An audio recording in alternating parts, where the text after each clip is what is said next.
अब air India का नया मालिक टाटा ग्रुप होगा। टाटा ने 18,000 करोड़ की बोली लगाकर एयर इंडिया को खरीद लिया है। एयर इंडिया के कर्ज चुकाने और उसे चलाने की जिम्मेदारी टाटा ग्रुप की होगी।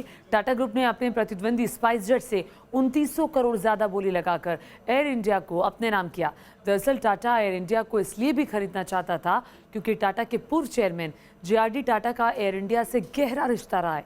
इसीलिए रतन टाटा ने एयरलाइंस के बिड जीतने के बाद JRD टाटा को याद करते हुए खुशी जाहिर की।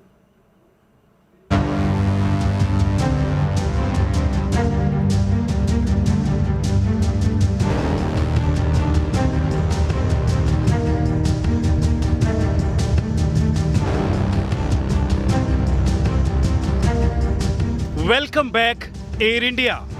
रतन टाटा के इस ट्वीट के बाद साफ हो गया 68 साल बाद एयर इंडिया की टाटा घराने में वापसी हो गई है।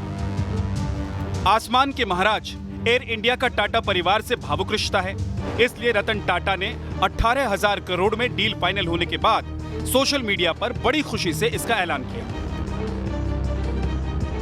रतन टाटा ने लिखा, एयर इंडिया का टाटा समूह के पास लौटना एक अच्छी खबर है। ये स्वीकार करने वाली बात है कि एयर इंडिया को फिर से बनाने में बहुत मेहनत लगेगी। साथ ही एविएशन मार्केट में इससे टाटा समूह को पहुंच बढ़ाने का ठोस अवसर मिलेगा। एक समय था जब उनके नेतृत्व में एयर इंडिया दुनिया की सबसे प्रतिष्ठित एयरलाइंस थी। टाटा के पास मौका है कि एयर इंडिया को ये पहचान दोबारा दिलाए। अगर हम ऐसा कर पाते हैं तो JRD टाटा खुश होंगे। अब समझिए एयर इंडिया का टाटा समूह से इतना गहरा रिश्ता क्यों है। आखिर क्यों कर्ज में डूबे एयर इंडिया को खरीदने का जोखिम उठाया गया। दरअसल एयर इंडिया की शुरुआत JRD टाटा ने की थी, जब इसका नाम टाटा एयरलाइंस हुआ करता था।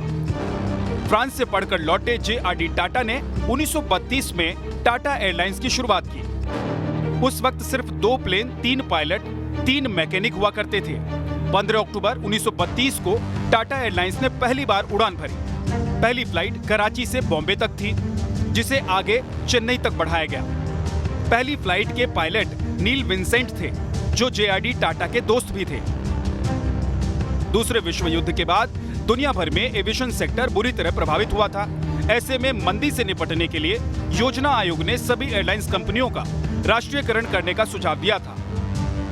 मार्च 1953 में संसद ने एयर कॉर्पोरेशन एक्ट पास किया। इसके बाद देश की 8 एयरलाइंस का राष्ट्रीयकरण कर दिया गया। उनमें टाटा एयरलाइंस भी शामिल थी।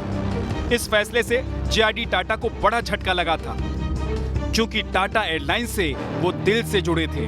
लेकिन अब एयर इंडिया फिर से टाटा समूह में लौट आया है। Bids received. These are the bid received. So the Tata Sons Private Limited, their SPV, Thales Private Limited, is the winning bidder at 18,000 crore. Air India को नए सिरे से खड़ा करने में बहुत मेहनत लगेगी। इससे एविएशन इंडस्ट्री में टाटा ग्रुप को बड़े कारोबारी मौके भी मिलेंगे। इस बीच कुछ शर्तें भी टाटा ग्रुप को माननी पड़ेंगी। एयर इंडिया के किसी कर्मचारी को 1 साल तक निकाला नहीं जाएगा। एयर इंडिया में 12,085 कर्मचारी हैं। जमीन और इमारतों सहित किसी भी नॉन एसेट को नहीं बेचा जाएगा। 23,000 रुपए का कर्ज भी टाटा को चुकाना होगा। एयर इंडिया पर कुल 43,000 करोड़ रुपए का कर्ज है। इसमें से 20,000 करोड़ रुपए का कर्ज पिछले 2 सालों में बढ़ा है। हालांकि ये कर्ज सरकार खुद अपने ऊपर लेगी और बोली जीतने वाले यानी टाटा के ऊपर 23,000 करोड़ रुपए का कर्ज ही आएगा। सरकार टाटा को पूरी एयरलाइंस की जिम्मेदारी 4 महीने में देगी। अब से 15 दिन बाद इसका ट्रांसफर प्रोसेस शुरू होगा। The transaction does not include non-core assets, including land and building, valued at 14,718 crore. These are not being part of the transaction. These are being transferred to Government of India's AIAHL. It includes Nariman Point, Air India headquarters here, some other buildings. There are subsidiaries where Air India has investments. These will be hived off.